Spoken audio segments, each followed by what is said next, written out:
Oh, hi, podcast listeners. There's many ways you can listen to the Real Nerds podcast.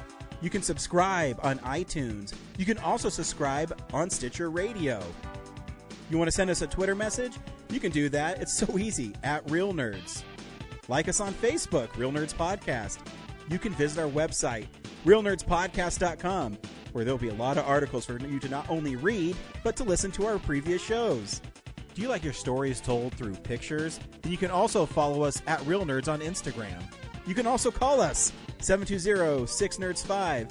Thanks for listening, and enjoy the show.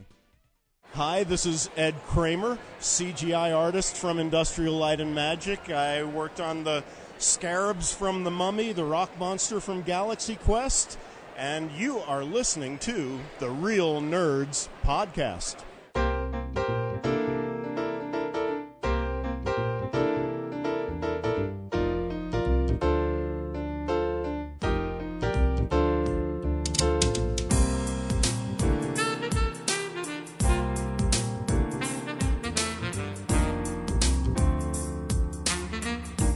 Welcome to Real Nerds Podcast, unofficially the official podcast at Denver Comic Con, Pop Culture Con 2020 and beyond. It's always going to be Comic Con to me. I don't care what they change. To be fair, it's really distracting in here. Well, it's Comic Con internationally, right? Like they just had the Brazil one or something. Yeah, that's because they They the can San do that Diego because one it's threatened not to sue. Copyright. Yep. And every week on Real Nerds Podcast, we go see a new-ish movie and podcast our experience of the world. This week we saw Ford v. Ferrari. Vroom. Because it's a court case. Dawn of racing. Yeah. Dawn of dad stuff. I don't get why is that a cool thing to do now? Did Batman Superman make it cool? Oh, I highly doubt that. It made like $800 million worldwide, so I guess so. Sorry, Lincoln. I mean, It's chaotic. I always think that it's funny when it's $900 million. Like, what a failure. Yeah. What, Batman v Superman? Yeah. Yeah, almost $1 billion. Yeah, if you're not making $1 Garnered billion, at least one sequel. you're not succeeding. I always wondered if they actually released the R-rated version, if it would have done better, or I guess the director's cut. Batman Superman. Oh, the Ultimate Cut? Yeah, because I think it's a better movie. Yeah, but it's also got a longer runtime, so it's like how long will the average person sit in a theater for it? How many showtimes can you allocate per day? And Yeah. all that stuff. Definitely Die Hard fans would go, for sure. Oh, yeah. I would have. I'll say that. Okay. Her car has been declined. Okay, go watch cartoons. That made sense. Thanks, buddy. That was funny. What did he say? I have no idea. Something about the card has been declined. Yep. Mm-hmm. We also talk about movies that are coming out on Blu-ray, movie news, and what we've been watching throughout the week. If you want to see Ford v. Ferrari, I mean, you can read a book about the history of it, but we'll also spoil the movie, so we'll tell you should see the film and then play the trailer and then do spoilers. Mm-hmm. Yep. How's everybody's week? Pretty good. Yeah. Busy. Yep. Never stops. Nope. Train keeps on chugging, man. I'm trying to get back on like being awake during the day and sleeping at night. I went to 3 different Christmas events this week for work, so I'm imagining by the time Christmas actually gets here, I'll be done. You should be like, what the fuck? What? No, I don't want this holiday anymore. You can take it back. I mean, at that point, I'll be, in euphoria, hopefully, over the ending of the Star Wars saga. Well, yeah, that's actually a good sigh of relief. But like, how many Christmas functions can one do within a? Well, and we're just getting started. I've got at least 2 more probably to go to. Oh, wow. Yeah. Dang. Someone starts singing a Christmas carol, you just punch him in the face. Yeah, seriously. Oh my gosh, Do we really wanna- need me to continue this? Do we want to go around town with Brad? Thank you, Corinne.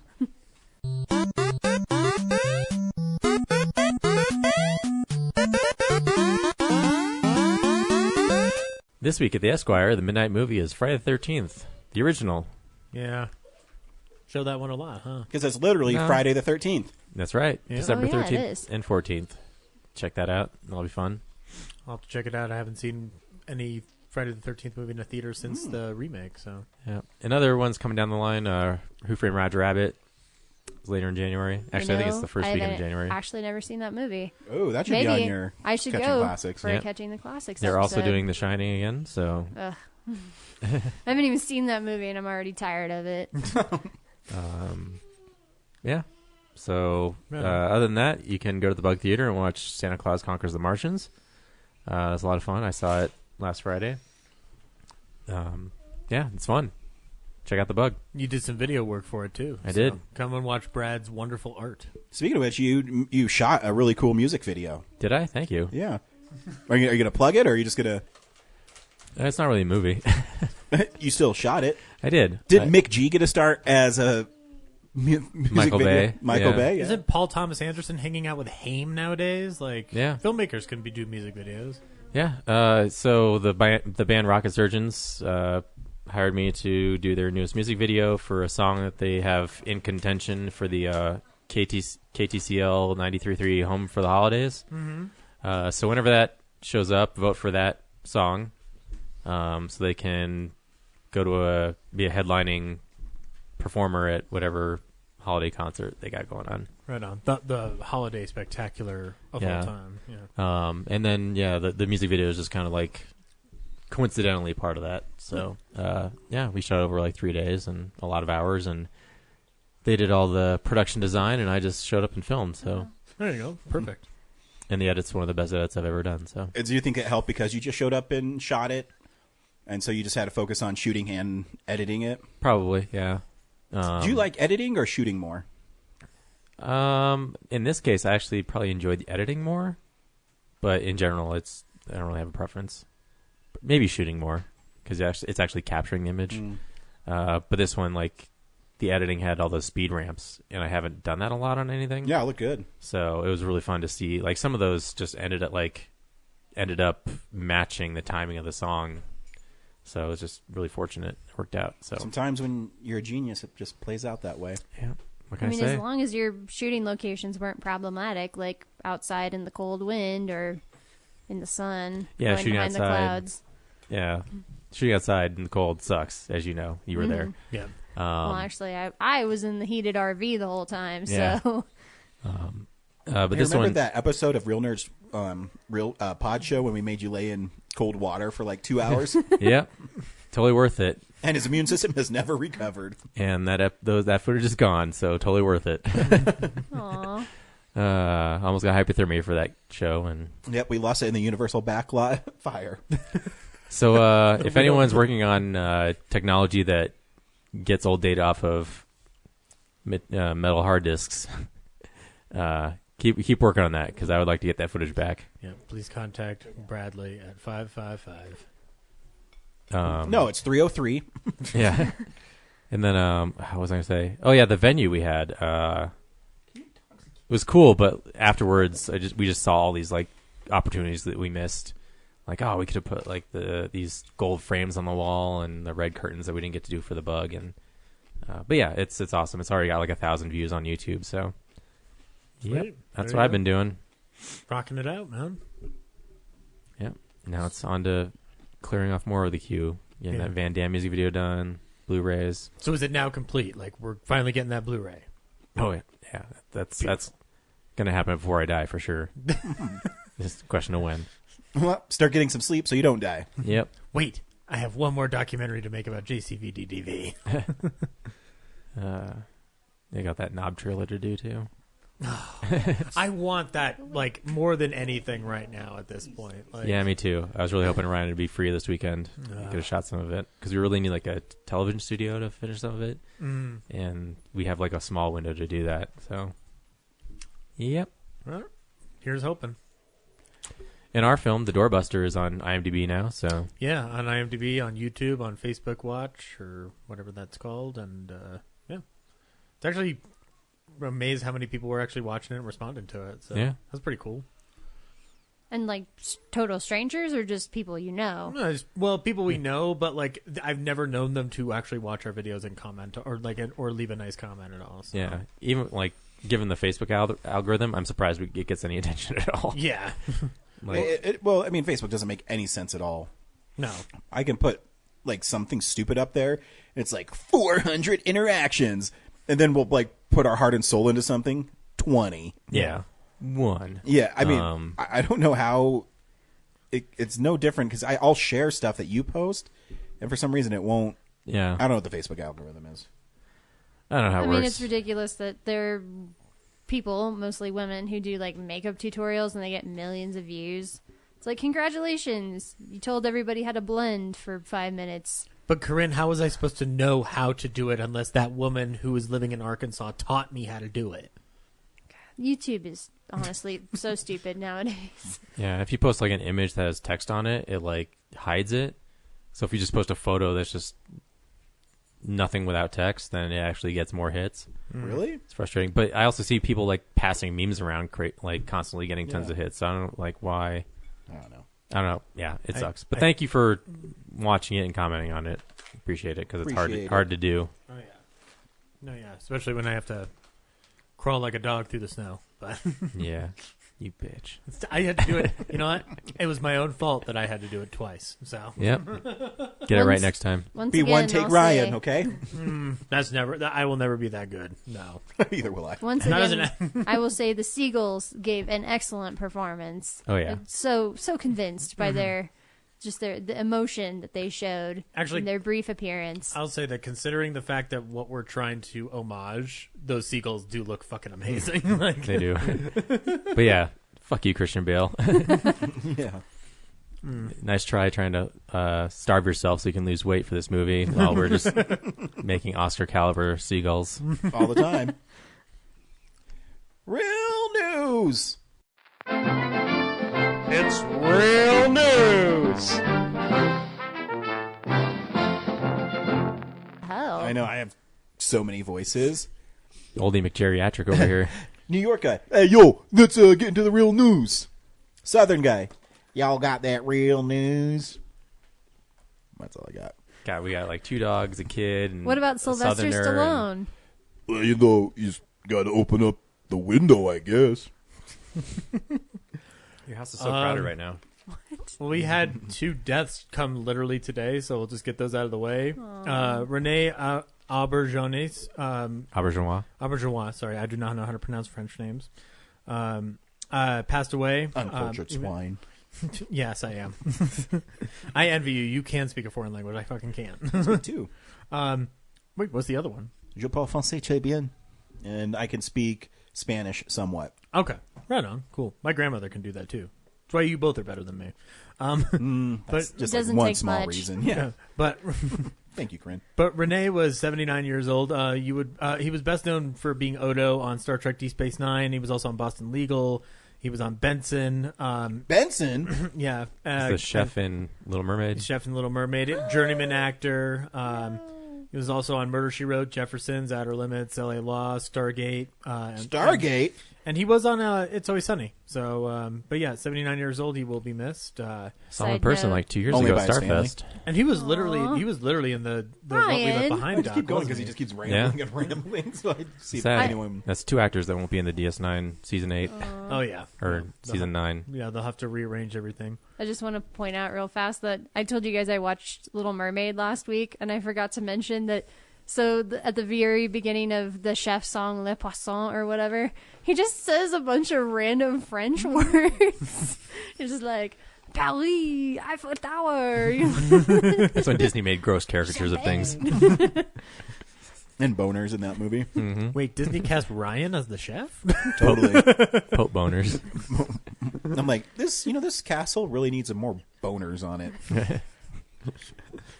Hey, you see that domicile for royalty there? Not enough dicks. This lady who works with me, her dad has the original Little Mermaid case. And so she took a picture of it and sent it to everybody. And she sent it to her mom. She's like, hey, look at this. Ha ha ha. And her mom says, I don't see it. It's literally like the most biggest, veiniest, triumphant motherfucker ever. It's right there. And so she put this huge red box around it. And she said, seriously? Nope, still don't get it. Someone needs to do a documentary of that, like, poster designer. Just, like, get their side of the story on that one. Find him in a Anyway, trailer park. R.I.P. to that guy. But then the bigger news was Carol Spinney passed away at the age of 85. Bigger news? Yeah. The fuck? I would say it's bigger news because Big Bird was a pretty big character in Sesame Well, as long as it's a pun. Yeah. No, but, I mean, come on, it's Big Bird. Like, how many of us grew up watching Sesame Street in some form or capacity and remember Big Bird? Meh. Not everybody's watched Deep Space Nine, unfortunately. I'm just speaking for Renee Auberjonois' family. So I know they listen to this podcast and they'd be very upset that we considered him a lesser actor than Carol Spinney.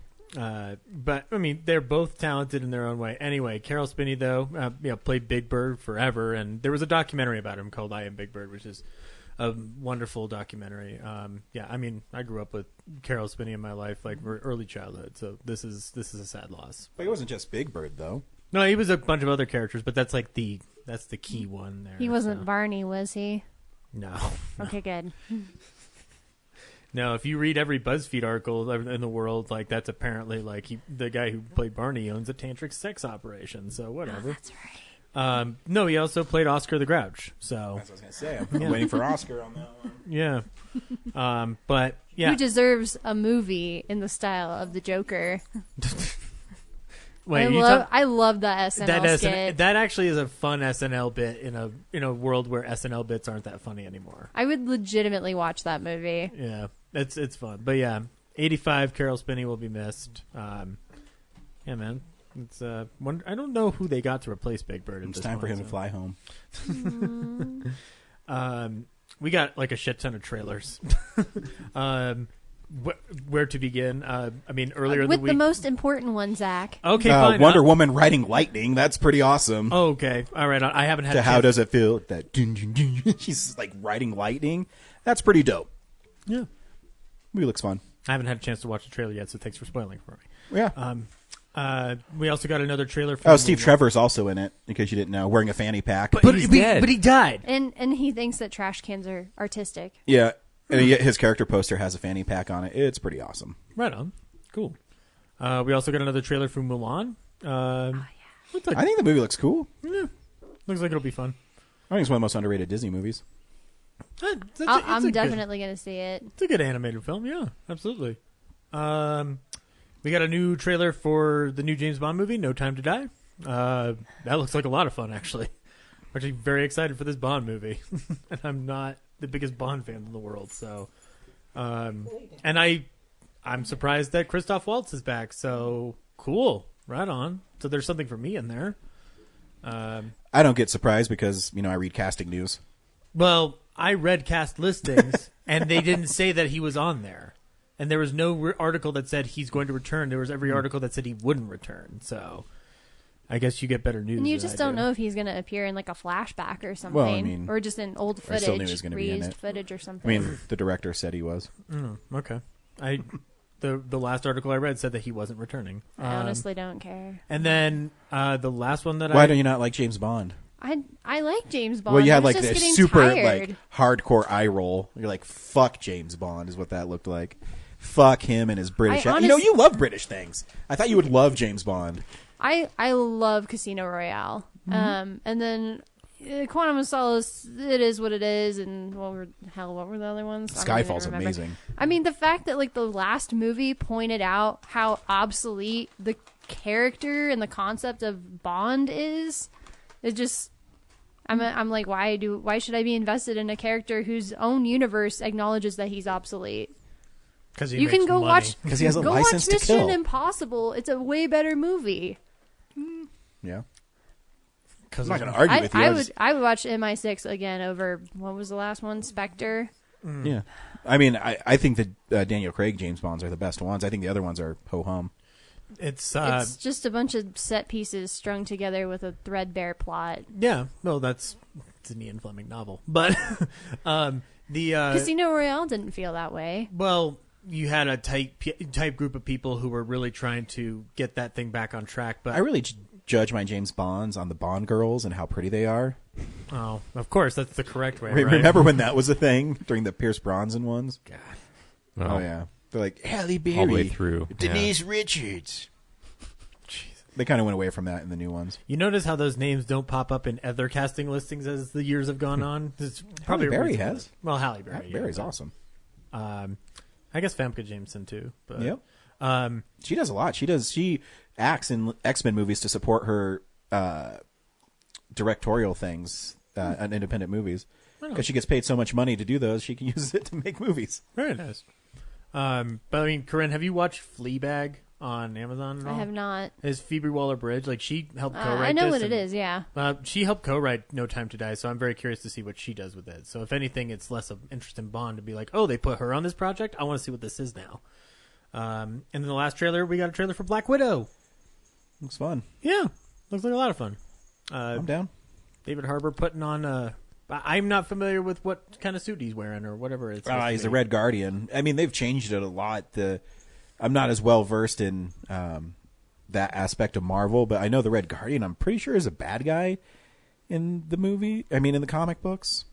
Well, but I mean, this 2020 is shaping up to be the super heroine year. There you go.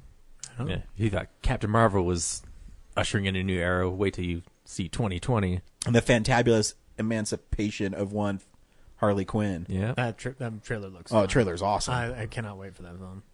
And I like Ian McGregor doing his wacky character roles right now. It's like fun to watch. I hope he turns into the real Black Mask though. they showed the Black Mask. Oh, okay, good. He has it, just not in the trailer. Nice. Like sucks to his face. And in other news, Joe Johnston's returning for a reboot of Honey, I Shrunk the Kids, which is something that he directed. So that'll be interesting. He's a good director. He's fun. Oh, I love Joe Johnston, but it'll be interesting to see a director who's done a property return to the property again, because that's always a kind of a fascinating affair when they do that. That's not important. The last piece of news, Ryan, you like Reno 911, right? I do. I love Reno 911. Do you want another season of Reno 911? Yeah, I'll take it. Okay, you're going to get it, but you have to sign up for that Quibi thing that you don't know what it is. So the episode's going to be 15 minutes? Yeah. It's the mobile-only viewing platform. Quibi has officially given the go-ahead for a Season 7 of Reno 911. Nice. And it's a mobile viewing platform which aims to provide episodic short-form content that is around 10 minutes a chunk. So you're getting like 10-minute episodes. That's fine. Yeah. That's a good way to come back. But yeah, it's Robert Ben Garrett, Kenny Silver, and Thomas Lennon are all coming back. So nice. I remember. I love when he gets his bike stolen all the time. Did you go to the movie in the theater? Oh yeah. Mike, that was like one of those weird. Did Brad, you go with me? Yeah, I think it's you and I. That part where like Patton Oswalt like jumped out the window. I think. Yeah, I haven't seen or it The in so Rock, long. where he goes in after the grenade and blows up. Yeah. Good stuff. Yeah, I'll watch that again. My dad took me to see that for my birthday. Like, nice. It was a kind of he had no context for the show, so it was just me having a fun time. But that's all right. But yeah, that's news. Unless I missed something. Blu-rays are coming out next week. Are we going to get any? I don't know. We'll find out. DVD releases and Blu-rays. Ryan, the list is literally everything we want, or something. Or I have no idea. At least something we want. I do want to announce that Family Guy. I do want to announce that finally, Hitchcock: The Early Years is being released by Kino Lorber, so you can now pick that up at last. Lorber. Cricket. Oh, I was waiting for that fun little character that Brad does, but it's not. Oh yeah, Hitchcock guy. The snow. He can make it up here. Okay, fine. Fuck him then. Boy, that's some great news. Chip, cheerio. Your chimney sweep. It's British. Hey, it's not weird. Let me in. No, I don't want him coming in now. Now that I thought he was going away. Okay. And the knock made my dogs go crazy. They're like, what the hell?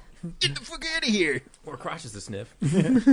The bigger new releases of the week are going to be Once Upon a Time in Hollywood and It Chapter 2. That's right. Two big ones coming out back to back. You can pick up all those on 4K and Blu-ray. It Chapter 2's got a really cool steelbook. Once Upon a Time in Hollywood has a steelbook and a deluxe edition steelbook. So yeah, it's got like a weird fold out, like it's a shape of like a CD case. Because it's got a vinyl record. Yeah. That's the one. That's pretty cool. I wish I liked that movie more. Oh well, that's your problem. There's Scream Factory's putting out the Fly collection, which includes all the Fly films, including the Jeff Goldblum and the Fly 2 that Mick Garris helped write before it was abandoned on his script. You can pick that up. We are getting the Abominable Snowman of the Himalayas from Scream Factory. You can pick that up. I bring that up because that's actually one of the posters inside the Littleton Alamo's bar room. So it's just one that I've just never seen before, and now you can see it. Twin Peaks From Z to A, which is basically Twin Peaks, the big-ass Blu-ray box set. You can pick that up. I heard that's kind of a limited thing, so hurry up and get it for yourself. Hustlers is coming out in 4K. Brad, did you see Hustlers? Did not. Okay, right on. Well, Ryan did. Ryan did? Ryan, did you like Hustlers? For a movie about strippers, there wasn't a lot of naked women in it, so no. Okay. But yeah, anyway, you can pick up Hustlers on 4K. There's an encore edition of The Cotton Club, which you can pick up. And Kino Lorber is putting out The Nude Bomb, which is a Get Smart movie that Don Adams made back in the day. You can check that out. Love Get Smart. And seems to be it. Oh, wait, no. One last thing. Shout Select is putting out the Anne Bancroft collection. I suggest you pick that out because you can get some really neat Anne Bancroft movies. And that's Blu-rays. Nice. By nature of the segment, it's implied that you can check all these out and pick them all out. By the nature of me not caring. Wow. You should care. Okay. This is a really important podcast, Zach. Don't care? Well, I'll get somebody who does care. Okay. Zach, Yes, you care about this fucking podcast. I do. Well, don't know. Come on, put some effort into it. Yeah. Okay. I'm going to be listening to this on my I know. drive home. Like, I have to, I can't keep on bringing everybody up. Okay, Ryan. Okay? It's Ryan. tiring. It gives me a headache. So, Ryan, can you tell me, in the most eloquent of ways, what you've been watching this week? So, yeah, this is the stuff we've been watching. Well, Zachary. Zachary? Zachamy? Zachariah? Zachariah, can I just call you Zach? Yeah. Timothy? Zacchaeus. I kind of like Zachany now. Can that be my new name now? Zachany? I just watched a couple things. That's my dig at Zach. That's when fair. Zach says, I watch a couple things, it's like 50. It's fair. I stole his hosting. All right, gig I'm for a going to second. go run a couple laps around the house then. You're gonna run and out in the cold here, It'll take me an hour. It'll be all right. really quickly. That is something I did not You'll- expect to you'll see still be snow talking. today when we came Right. up here. I'm like, holy crap! You texted us and said it's getting shitty out there. Be careful. It Yeah, was. like a minute later. Woof. I watched 1988's The Blob, which is a really cool movie. It's one I've been waiting for a while on Scream Factory. It's super violent, and you wouldn't expect it to be. Like, people constantly melt, and there's body parts everywhere. I think this is what I'm remembering the same thing, but I watched this as a kid, and all I remember is one dude gets slapped by the blob and then is flattened on the pavement. Yep. Is that in there? Yep. Yeah. There's also a kid who gets eaten by it, and it goes under the water in the sewer, and then the blob pushes him back out, and he's like, and his face is all falling off. It's Yeah, awesome. awesome. Chuck Russell's The Blob. Does Chuck Russell get interviewed for the Blu-ray? Oh yeah, it's Ooh, awesome. Nice. He also talks about his career. The Blu-ray is awesome. Very if you have an opportunity to pick it up. Get some stories about Nightmare 3 in there. Yeah. He actually does talk about Nightmare 3 Ooh. and Well, how he got the gig. because that would have been the transition point from him getting that to getting the Blob, right? Yep. Okay. The Blob's budget was $20 million. Jesus Christ. I mean, when you watch it, it's pretty In well what, done. It's on the screen. 5? 88. 88? I haven't watched it in a long ass time. I need to watch it. I also watched Mean Girls, which Corinne lent me 6 months ago. Finally. And it's a fun movie. I wouldn't say it's great. I don't know if I'm just not the target audience for it. Everyone's the target audience. False. But it's fun. It's interesting going back and saying, oh, remember when Lindsay Lohan was actually a thing and she was good and stuff? Mm-hmm. Tina Fey is great in it. Probably my favorite character in the whole movie is Tina Fey. Pretty much everybody is great. Amy Poehler. Rachel McAdams is Rachel her. McAdams, yeah. Because she did, I think, Wedding Tim Crashers. Meadows. I think After this. the next year. Probably. And she remember kind what year of that blew up was. after Mean Girls. I find Amanda Seyfried to be funny as hell in that movie. She's Yeah, really funny. Mean Girls. Do I have to explain the plot to people? You No. think? Well, there's popular girls and there's not popular girls. And they battle each and other. they battle each other. Yeah, some are mean to each other. In fisticuffs. Yeah.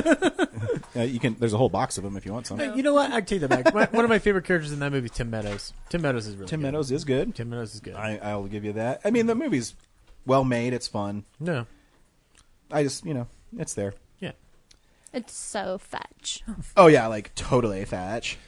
Stop trying to make that happen. It's not gonna. Self plug. You could totally read my article, Classic Cool. I finally finished it. It took me forever. Which I must commend you. That is one of the most well-written articles on the site. Oh, I thanks. haven't read it. It took me tons of time to research it because I said, you know what? I'm going to put some effort into this one. Not just, I like this movie because. I appreciate you interweaving factoids and the history and really kind of showing the development of his persona like through different phases, because the ranking obviously isn't going to be chronological because you're ranking it. Yeah. But you still are able to kind of weave in the discussion and kind of give a through line. So I appreciate it. Oh, thanks. Yeah, I mean, because he died 33 years ago. Yeah. So, it's interesting going back and just watching his stuff because I only saw his really popular stuff and seeing his transition from, you could pick it up in his early stuff that he was meant for maybe more than being a supporting character. Mm-hmm. But his slowly transition from that, I want to say maybe The Eagle and the Hawk was the first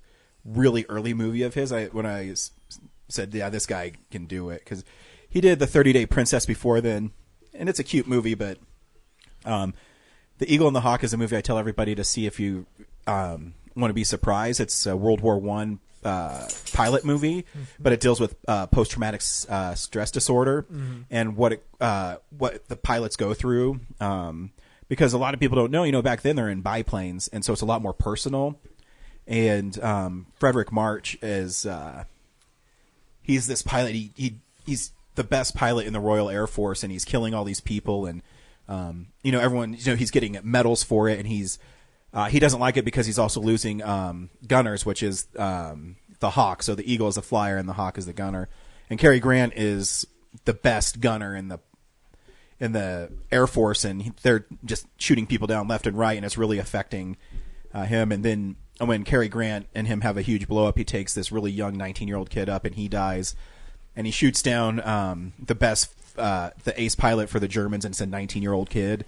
And so when he lands, he's like devastated about it. And I don't want to spoil it, even though the movie's almost 90 years old, but because the ending's super shocking. But it's not such a classic, or like a well-known classic that spoilers might be detrimental. Yeah. So yeah, I will say though, the thing that surprised me about the ranking was that you got very eclectic with your top 10. Oh yeah, because there's some in there like I Was a Male War Bride is brilliant. It's known, but like I don't know if it's like it's certainly not like on an AFI or no. But it's a good movie. Oh yeah, it's amazing.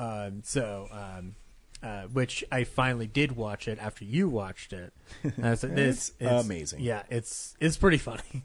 But yeah, cool. I love because Cary Grant's in drag and he doesn't try to look feminine at all. He just looks like Cary Grant with a wig. Yeah, and he knows it, and it's really funny. Yeah, it's pretty amazing. Oh yeah, there will be a film we'll talk about that we saw. Yeah. I also watched Buck Privates, which is the second film in the Abbott and Costello set. Yeah, and it's pretty awesome. It's a huge step up from One Night in the Tropics, because they decided that, you know what, these guys are the best part of that movie. Let's give them a whole movie. Yeah. And it is a lot of their bits still, but they carry much more of the film. I love the radio when so the sergeant keeps on coming in, and Costello keeps on turning up the radio, and Abbott's like, "No, turn it up. Screw that guy," and he keeps. It's really funny. Then he keeps coming back and he goes, like, "What's the matter? Why are you disrespecting him?" He gets in a boxing match. It's a really fun movie. I love that movie. It's interesting how it still weaves in. Like, you still got your like boy and girl, like lovers got to conquer all plot. And then also in a third triangle of this, the Andrews sisters are like weaving in and out of that story, and it's a lot of fun. And it comes at a time right before it's before we were attacked at Pearl Harbor. So like the whole conceit of the film is just kind of like poking fun at the Army while also encouraging enlistment at the time. So it's pretty fascinating. And it's funny as all hell. It's fascinating, when you watch a movie about World War II during World War II. I got the RoboCop Blu-ray from Arrow Video. And if you're a fan of RoboCop or awesome 80s movies or just really well-made Blu-rays, this is definitely one of them to get. I think I clocked because soon this week I'll start posting my 19 favorite Blu-rays of the year. I think 19? Because last year I did 18 for 2018, so I'm just going to continue it. Okay. Because it's hard for me to pick them, so I was like, 19's nice. What happens when you get up to like 2032 or 2057? Yep. There'll be 57 of them. Twombly, the anniversary. You also have Alzheimer's, so you won't remember which ones you watched all year. Back in my day. But they did a 4K transfer of it, and it's amazing. The film has never looked better. They got rid of all the black lines, well, most of them, with the animated. I can't remember his name. The big ED209. Yeah, thank you. And the steelbook's awesome. I don't know if it's still $22 at Best Buy, but it's marked down $12 right now. And I clocked the special features. I'm about 3/4 of the way through, and I'm like 4 hours into them. Well, it gets its own disc. Yeah. Well, that's the first disc, so I'm not even on the second disc that has a theatrical cut and other bonus features. But the first disc has all the new stuff. And I need to listen to Paul Salmon did a commentary, and we interviewed Paul Salmon at Telluride Horror 7 years ago, and he's a really cool guy, film historian. But you should totally pick that up. And the last thing I watched with Zach. We went to the Alamo and saw Cary Grant in The Bishop's Wife. Excuse me, you mean Cary Grant in X-Men Origins? Dudley. Yeah, Dudley. No, this is actually a beautiful movie. Actually.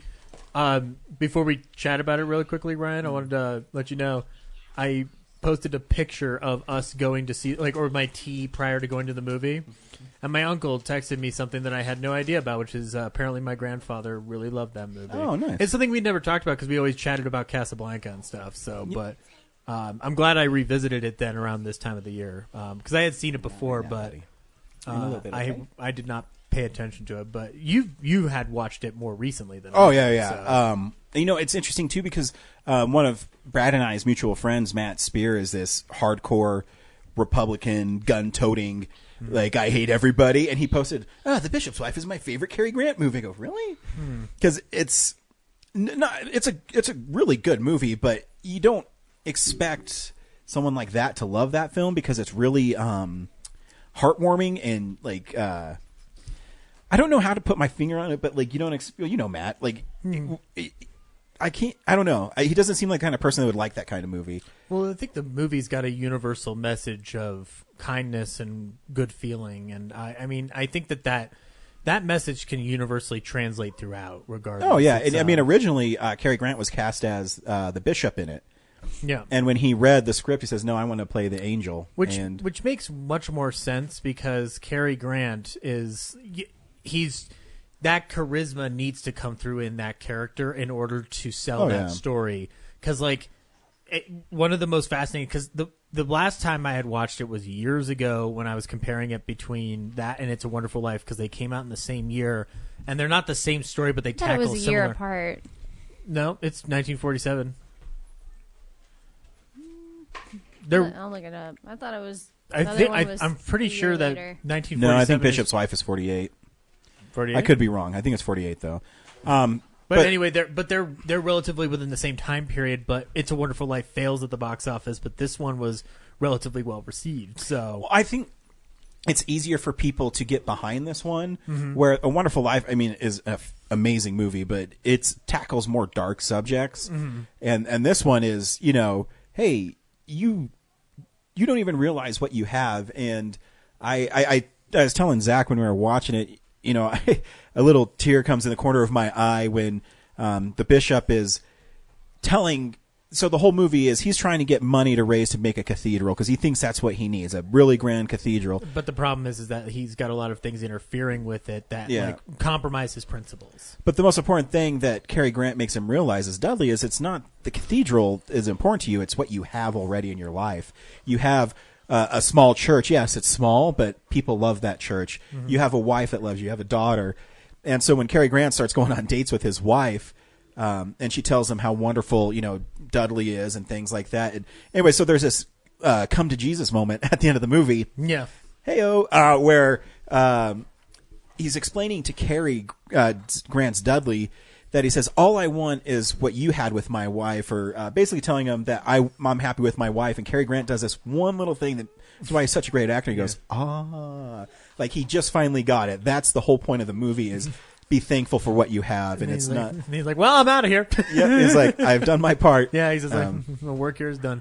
I mean, I know obviously it's stunt skating and stuff like that, and actually the whatever transfer they were showing at the Alamo, but that's still that skating scene after he like pirouettes around and then just extends his hand out. It's like one of the most beautiful, iconic shots of Cary Grant ever. You know, Brad, Zach and I were talking. That movie's really well directed. Oh yeah, and really well shot. And you can tell. I mean, there's parts where Grant is skating, and he's pretty good. The blocking's incredible. But, like he's, I mean, like just the way things are positioned. That opening scene with the with him leading the blind man across the street is some of the most well timed like set situations there, because like you could like cut away to an angle of a car stopping in front of the camera, but this one you time the car, it stops there, they move a little closer, another car comes there. Like I mean, it sounds simple, but it's hard to coordinate stuff like that. And so just the way it comes through and it's all a tracking shot is pretty wonderful. So hats off to the Bishop's Wife. Except Alamo, you used the DVD cover for the poster. Yeah, Lame. that bothered me. And it's super pixelated.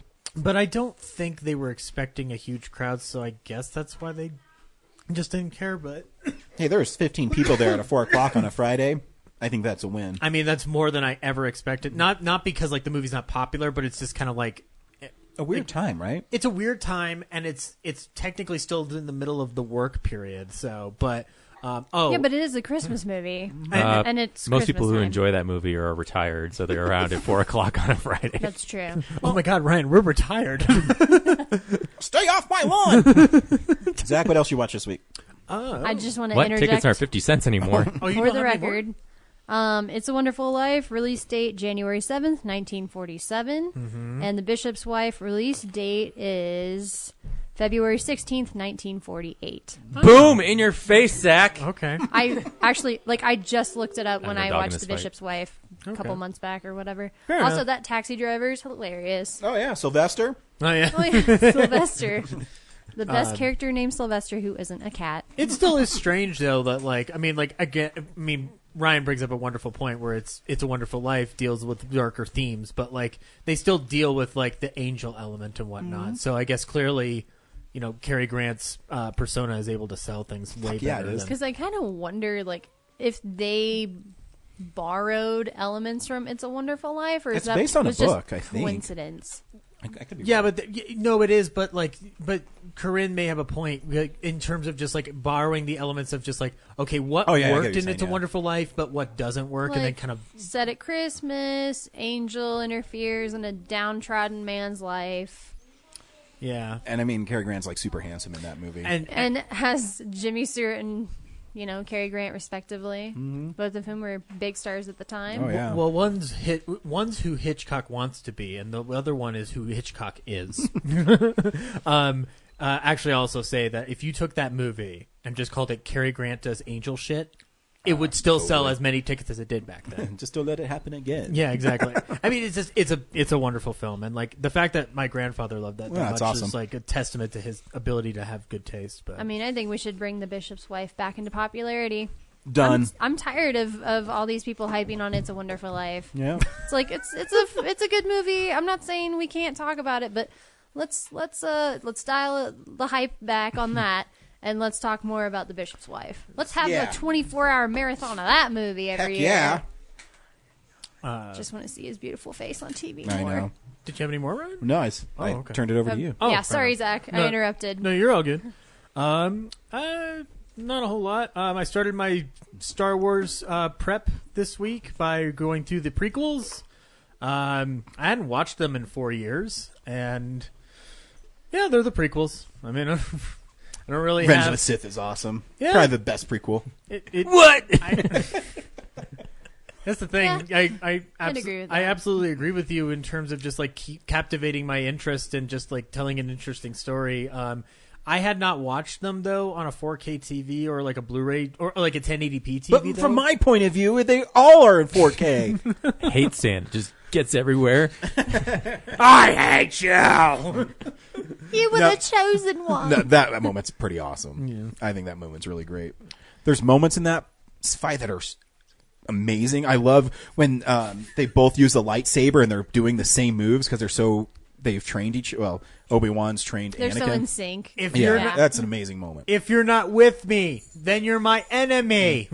Only a Sith deals in absolutes. I like the response. I don't like the line prior to it, but you have one really great actor, and then you have Hayden Christensen, who can be good. Is not bad. No, I said he was can be given good. shitty dialogue. Here's Everybody was. But from my point of view, I can say all the well, from my point of view, Lucas wrote a space melodrama that harkens back to 30s dialogue, which is not always perfect. There are many melodramas from that era that are terrible, and that's why we don't rewatch them anymore. But in terms of rewatching those prequels, they call it a space opera for a reason. Yep, over-exaggerated. But in 2, I don't like Hayden's performance. In 3, I actually like his performance much more.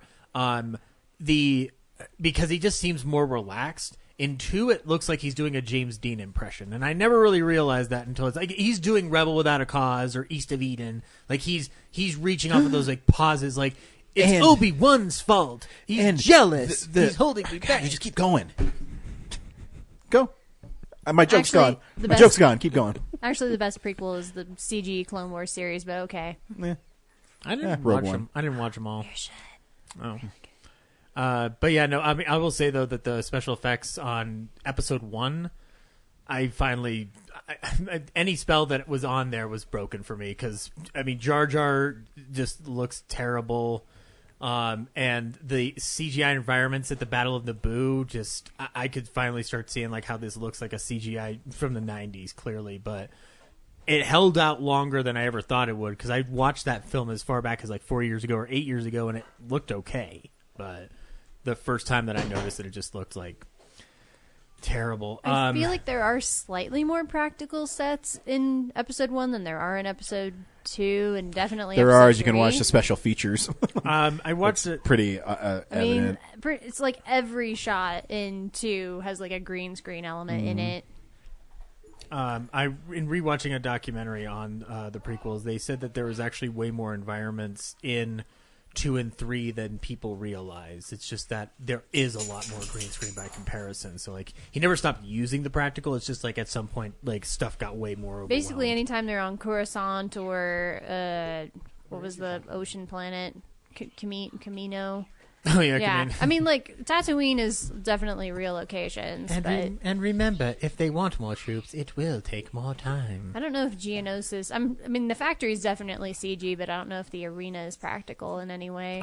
I think there are probably some practical elements in there, but the majority of Geonosis is probably CGI environment. Especially those landscapes where they're falling into deserts and like the only practical thing is just like the only thing that's practical is a big pile of sand that you can fall on. But yeah, no. So I went through those. Kellen says, "Be quiet, Zach." Okay, that's totally fair. I'll go away.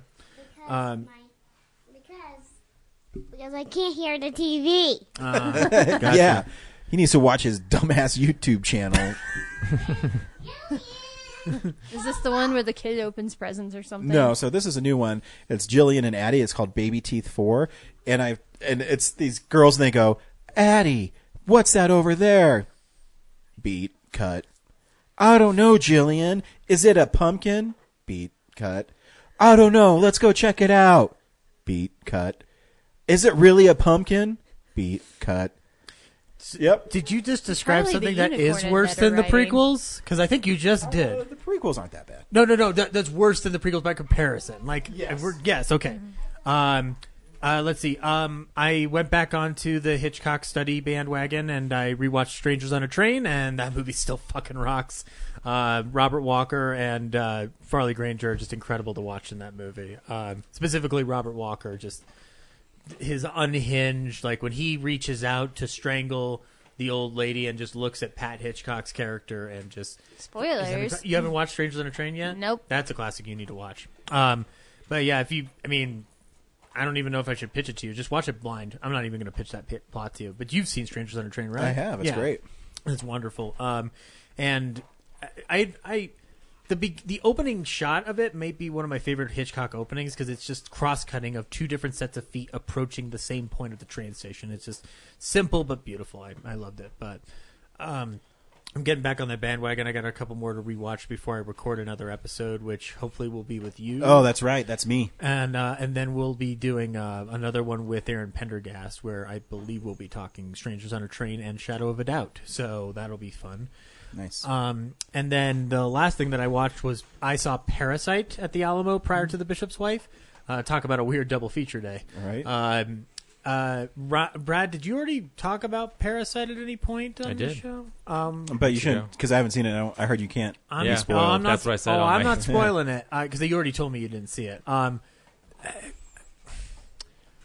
It does make it hard to talk about it though, because I do want to talk about that. That's why I don't remember me talking about it. Yeah, but you got nominated for best comedy at some award thing. It is comedic. It is funny. Yeah. It's also not funny, but it's you're laughing at dark shit. It's a movie about class struggle, or class warfare, essentially. And I'm amazed at Bong Joon-ho's ability to recreate settings and scenery and art direction that reminded me of a 30s expressionist film from Germany, or freaking M by Fritz Lang or Caligari, where there's stuff that's shot in the slums of South Korea that just look like they were built on a Hollywood set back 80 years ago. It just the way it feels. The performances are astounding. It's a 2-hour and 10-ish minute movie that keeps you hooked, and it never feels like it's dragging. That story keeps you hooked regardless of your interest level at the beginning point. There's no way it's not that there's no way you won't like the movie, but there's no way that you won't want to know what's happening next. I would say the surprise comes just as I was starting to lose a little interest. That's fair. That's fair. Because it does get a little bit, they get a little too comfortable. I think it might be by design. Yeah. Well, because it propels that suspense and that twist a little bit better.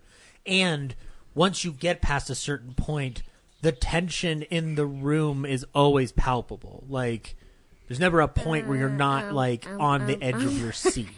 And it's weird that it's amazing that it's coming from, in this day and age, from a movie that is literally there's no CGI, there's no action sequences with it or anything. It's not a killer running around in a mask. It's straight up a human situation.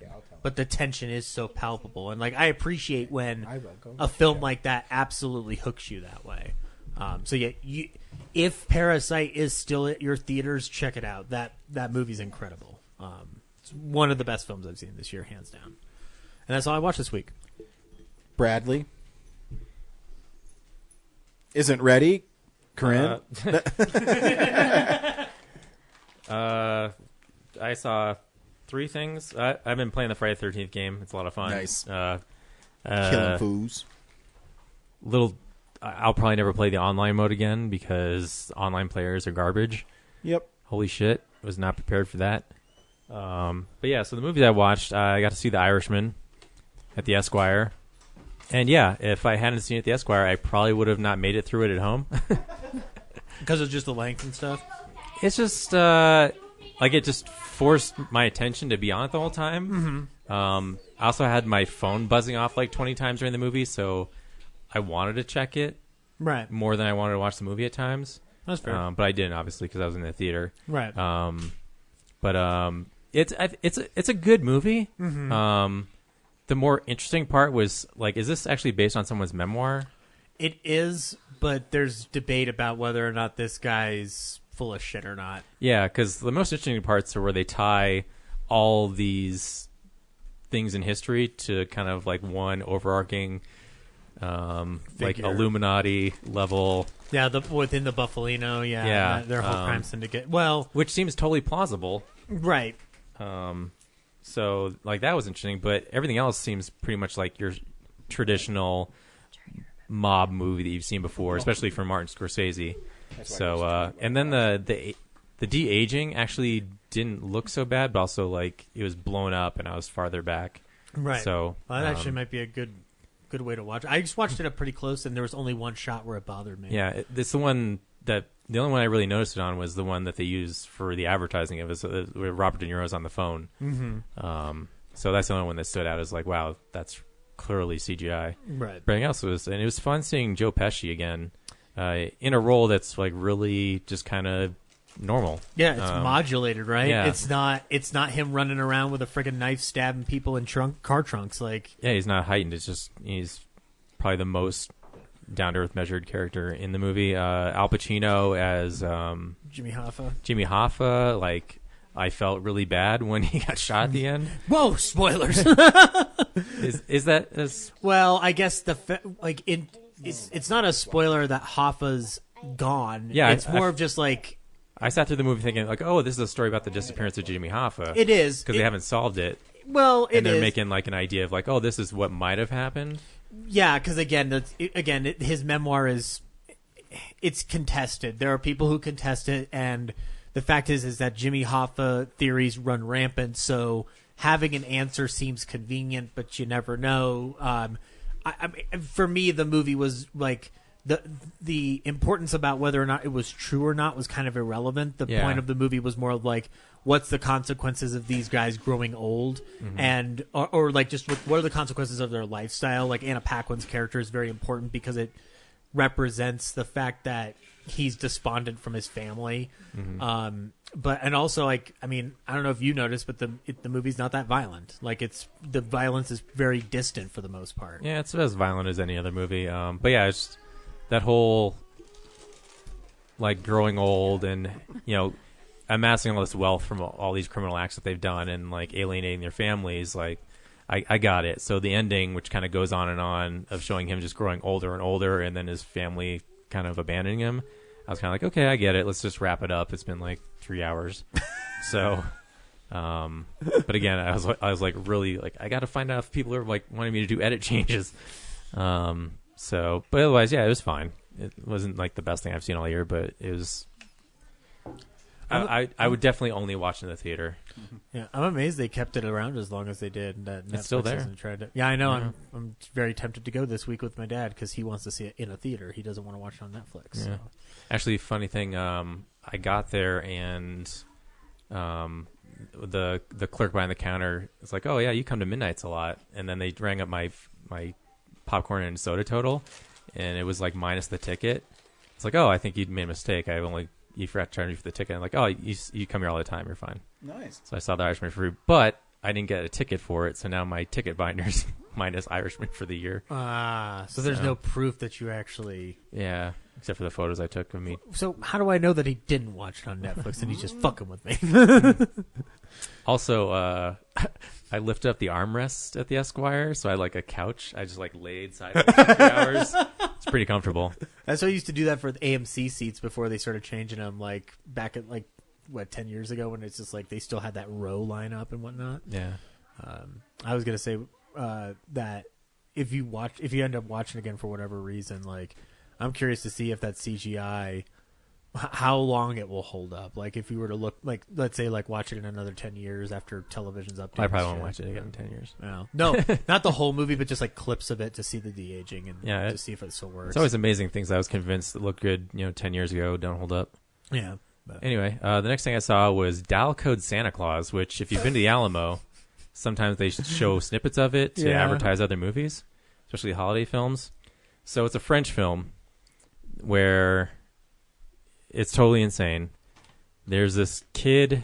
It's basically a cross between Home Alone and Die Hard. Or I guess Home Alone and Rambo. Nice. There's this kid. His mom works for this big sales company. It's like a department store that sells like everything. And they live in this crazy mansion with her and his grandfather. And his grandfather's basically like the grandfather from Willy Wonka, where he just like stays home all the time and in bed. So the kid, while his mom's at work, just like pretends to be Rambo in the mansion all day. So he has all these booby traps for the dogs that he traps. there's like secret passages within the mansion that he's like slides through. And so his mom goes to work, and then there's this creepy dude wandering the streets, like trying to play with kids. Like he sees these kids having a snowball fight, and he's like, "Oh, that looks like he never has any like real dialogue, but you just see on his face like, I'm gonna go play with these kids." He picks up a snowball, walks in the middle of the snowball fight, and all the kids scatter, and he gets really upset. And then he starts sad. Then he starts wandering I assume Paris. It all feels like it's all on a soundstage, even like the outdoor stuff. So then he wanders into the department store where the kid's mom works and tries to get a job as a Santa Claus, because he's like, oh, if I'm Santa Claus, then kids will have to play with me. And then he does the whole like meet Santa Claus thing, and this girl sits down with him, and then she's like, got this look of like, I don't like you, and like, you're not Santa. And then he punches that girl. Obviously gets fired, and then has a grudge against the store and obviously the mom who runs it. So he hijacks a delivery truck, because the mom has like a ton of, this kid's super rich, like all the presents you could ever have. He hijacks the truck and gets through the gate and infiltrates the house, kills the two caretakers of the property, and then tries to track down the kid. And so the rest of the movie is what feels like 3 hours of stalking this kid throughout this, mansion that's... It's a French film, it probably was. Yeah. Well, wait, Martin Scorsese directed it, right? Yeah. And it's so weird. It's that's very much what like it's Home Alone, and you expect the kid to be super heroic, but a lot of times he just gets his ass kicked or starts crying. But then there's like weird montages. They're almost like out of Rambo, where he's like actually like sharpening knives and like putting his suit on, and then but then it's disappointing because he'll build like this really cool like grenade bomb instead of a train that you wind up and like shoot at the this guy, and then like it just like false detonates, and you're like, oh, like nothing came of this whole sequence. And then it like there's a weird like 80s rock song for one of the montages about Jesus. It's so weird. And then it's got like a bloody violent ending. It's and then the kid like early on in the movie, the mom says like, don't stay up all night, because then Santa won't want to come, and you'll make him upset. And obviously this bum who dressed as Santa, by the end of the movie, he's like, I'm sorry I stayed up late and made Santa angry at me. So it feels like a cautionary tale for kids to not like stay up. Oh yeah, and then the first thing he does when he finds the kid who's like waiting by the phone for his mom to call before he goes to bed. So the kid's like under this table, and he's watching, like, he sees the Santa legs come out of the chimney and start walking around. He's like, oh, cool, he's here. And then the dog shows up and starts growling. Like, why is the dog growling at this guy? And the dog starts fighting with the guy, and then the guy stabs the dog in the jugular, and they actually kill the dog in the movie. Wow. It's like, this isn't going to be fun. Guts. Like, is it like graphic when they kill him? Or yeah, I guess there's blood and everything everywhere. Wow, that's not even a step that Halloween would take. Like, Halloween just shows a dog like kind of limping to the ground. Yeah, well, make movies that was between like, don't kill the dog in the movie because you'll alienate the audience. But it's French, so like, yeah, they don't care. What year is it? They're from? edgy. It's 89, I think. Wow. Yeah. Okay. But it's Do they are they playing it again? Like, right now, no, I don't think so. they just keep showing the ad like I think they in played front it. of films. But Yeah, I think they played it twice. I saw the second one, okay. but I'm sure they'll bring it back What was next the year. Or name something. of that movie we saw, Video Vortex, where it was like the little black kid, and he was they always show in the Phoenix something. Jackson. I think it's like Phoenix Jackson or something. Yeah, that movie was fun. Yeah. Joaquin Phoenix. Yes. Joker. You guys are talking about What Joker. was that? Oh no. That was funny though. Mm-hmm. Yeah. So that was River Phoenix. It's not nearly as fun as the little he's dead. snippet you get at the Alamo. It's more of a slog. But it is kind of amusing in some places, just like how bad it is. Like the acting's, it's a different culture, so the emphasis on certain words is just funnier. Yeah. So and then the last thing I saw was amazingly so bad it's great is Tammy and the T-Rex. You went last night, didn't you? Yeah. Fuck. Bueno and I were going. Like, we were literally on our way, and we just got tired. What a bunch of bitches. I know, we are bitches. I totally agree. How was this film? It was great. God. Like if Vinegar Syndrome's website wasn't down, I would have bought it already. Oh my god. It's in 4K, which is crazy. But anyway, so this is a movie from like 1983. It's got Paul Walker in it, Denise Richards, Terry Kaiser, who played Bernie from Weekend at Bernie's, And Friday the 13th. Well, he's in Dr. Bernie. Cruz. Dr. Cruz, yeah. Oh, shitty Dr. Cruz. So I'm pretty sure this movie knows that it's incredibly stupid and ridiculous. There's a mad scientist played by Terry Kaiser, who has like, you know how Lex Luthor had like the female like henchman. Mm-hmm. So he's got like her, and then he's got a bodybuilder like Arnold Schwarzenegger as one of his other henchmen, and then like a little like Weasley mad scientist guy who isn't as crazy as him, but he's like willing to do all the crazy experiments that they're going to do. And so he creates a robotic Tyrannosaurus, which, as you would, which is really detailed and probably is the most expensive thing in the movie, I assume, because it looks like a leftover animatronic thing from Jurassic Park that they like hijacked from the Universal lot. They stole it from the garbage. Yeah, Stan Winston's like, "Hey man, where's our other hero dinosaur prop?" Yeah, so he built this thing. They store it, but his henchman who programmed it, it's too robotic, so they want to get a human brain to put in it, advanced science, and I don't know, somehow it's going to help humanity, this experiment. Yeah. And Dino then with the human brain always helps out humanity, right? Yeah. And then Denise Richards and Paul Walker, they're just kids in high school. Paul Walker's been trying to put the moves on Denise, right? But she's got a boyfriend already who's like a street tough, and he has a gang. Also, Paul Walker's got to prove himself to Denise Richards. He doesn't. He likes her. She knows he likes him, but for some reason she won't leave this shitty boyfriend who is introduced to us in the movie by he sees them walking together. He gets in his face, and then they grab each other's dicks. And they until one of them, they clench until one of them lets go, and then the police show up and try to separate them, and they still won't separate each other, and and they keep holding on until finally the police really just rip them apart, and then you find out Paul Walker was wearing a cup the whole time, and he was faking it, and so the boyfriend is like so pissed off he threatens to murder him.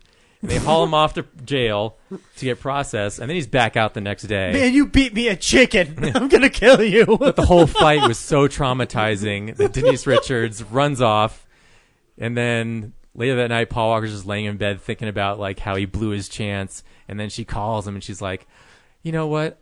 Today was crazy, and I think we can get past it. I'm really sad right now. Can you come over? So he comes over. He's really excited, but then she tells him to sneak up the trellis to get up to her window. And as he does that, these two other like mean girls from high school drive by and see it. And they're like, oh, we got to call her boyfriend and let her know this is happening. Stir up some shit. Wait, why does he have to climb the trellis? Why can't he just go in the house? Oh, because her parents are home and she doesn't Yeah, want he's to. gotta Oh, wait, is sneak she in, like you in say. high school or something? Yeah. Oh, my God. This is all high There's schoolers. a whole high school Oh bullshit my- drama. Wow. Yeah. So they call the boyfriend. He immediately drives over with this like whole posse, like almost everyone from high school, really. Like there's 4 cars that show up. Also, she tells Paul Walker, "Don't park in front of the house, or else my dad will see you." So he drives up to the driveway and crashes into a light pole. No,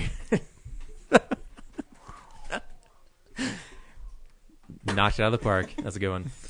He pulls up to the driveway, and then suddenly remembers what she told him, and then just backs up to the the end of the driveway, like right before you get to it. It's like, yeah, her dad would totally still see him. So stupid. So he's not even trying at this point. To Yeah, be it's like he stealthy. doesn't park a block away. He just like doesn't park in the driveway. If he thinks he blew his chance earlier, I think he's just doubling down on it at this point. Yeah. So anyway, her boyfriend shows up. The dad's like, "What's going on outside?" And just like goes to the door, opens it. Like all the gang guys run up the stairs, like disregard the parents.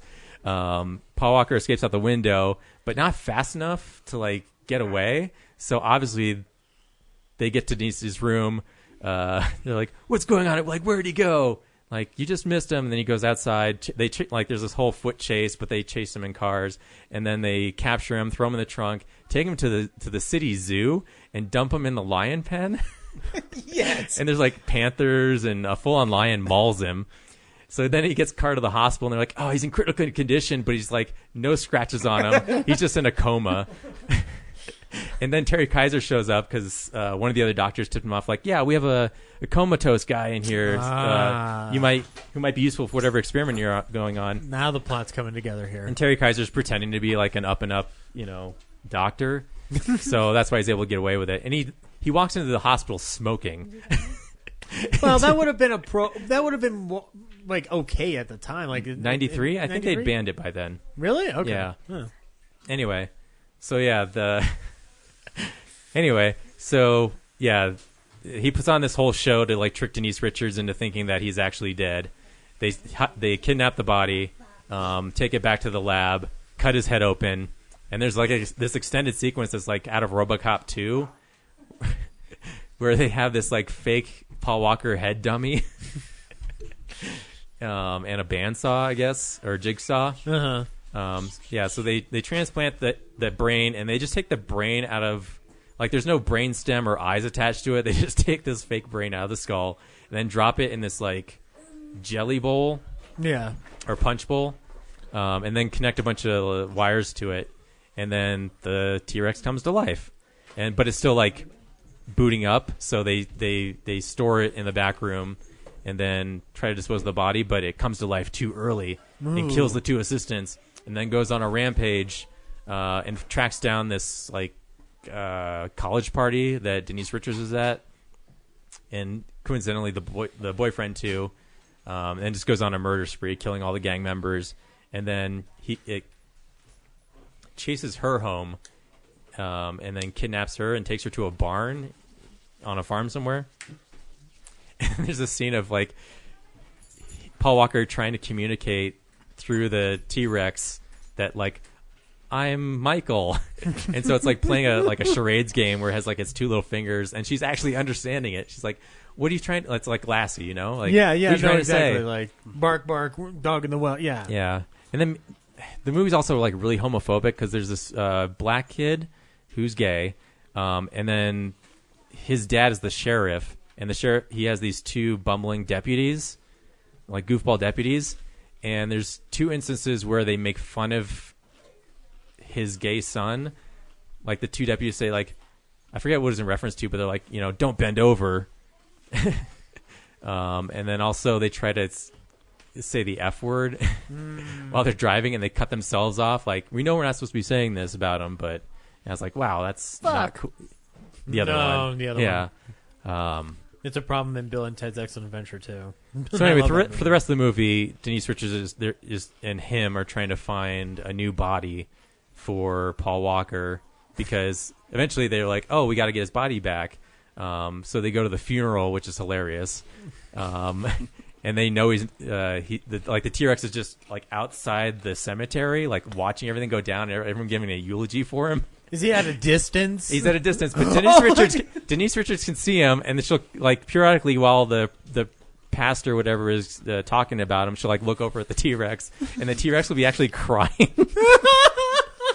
like water out of this animatronic T-Rex, and like wiping its tears. How big is this T-Rex? Like a T-Rex size. Like it's a model, but it's like blown up, and there's the one for like when it's walking, it's stop motion, but then there's like just a static, full size animatronic one where the head just moves, and that's the one that's like peering through the trees. Like everyone else in the cemetery should be able to see it, but only Denise Richards is like communicating with it. He's just lamenting like his entire loss in life, just tears streaming down. They turn into raindrops on them. And then they wait for everyone to like leave the ceremony so they can open up the casket, which is just, those big like boxes that they carry speakers and music gear in for concerts? Yeah. That's the coffin that they like put flowers on.